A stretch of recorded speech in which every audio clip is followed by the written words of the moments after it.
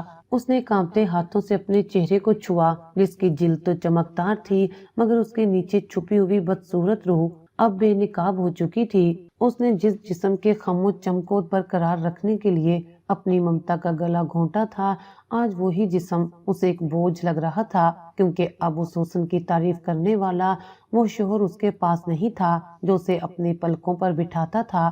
زویا کو شدت سے احساس ہوا کہ اس نے کانچ کے ٹکڑوں کو جمع کرتے کرتے ہیرا گوا دیا ہے۔ وہ زمین پر بیٹھ گئی اور اپنے ہی ہاتھوں سے اپنی بربادی کا ماتم کرنے لگی، مگر اب پچھتاوے کا کوئی فائدہ نہیں تھا، کیونکہ وقت اور اعتبار ایک بار ہاتھ سے نکل جائیں تو واپس نہیں آتے۔ یہ کہانی ہمیں یہ سبق دیتی ہے کہ میاں بیوی کا رشتہ صرف محبت کا نہیں بلکہ اعتماد اور سچائی کا ہوتا ہے۔ جب اس رشتے میں جھوٹ اور خود غرضی آ جائے تو محبت دم توڑ دیتی ہے۔ زویا کی کہانی ہر اس عورت اور مرد کے لیے عبرت کا مقام ہے جو ظاہری خوبصورتی اور دنیاوی آسائشوں کو رشتوں کے تقدس اور خلوص پر ترجیح دیتے ہیں۔ حسن تو ڈھل جانے والی چھاؤں ہے جو وقت کے ساتھ ختم ہو جاتا ہے، مگر سیرت اور کردار کی خوبصورتی ہمیشہ قائم رہتی ہے۔ اگر زویا اپنے شوہر سے سچ بولتی اور اس کی خواہشات کا احترام کرتی تو شاید آج وہ خوشحال گھر کی ملکہ ہوتی، مگر اس کی بے جا ہوس اور ناشکری نے اسے تنہا اور بے گھر کر دیا تھا۔ یاد رکھیں کہ اولاد اللہ کی نعمت ہے، اور جو لوگ نعمتوں کی ناقدری کرتے ہیں اور قدرت کے نظام میں مداخلت کرتے ہیں وہ آخر کار خالی ہاتھ رہ جاتے ہیں۔ زویا نے اپنا جسم تو بچا لیا مگر اپنی دنیا اور آخرت دونوں برباد کر لی، اور یہی مکافات عمل ہے کہ انسان جس چیز کے لیے اپنوں کو دھوکہ دیتا ہے وہی چیز اس کے گلے کا توق بن جاتی ہے۔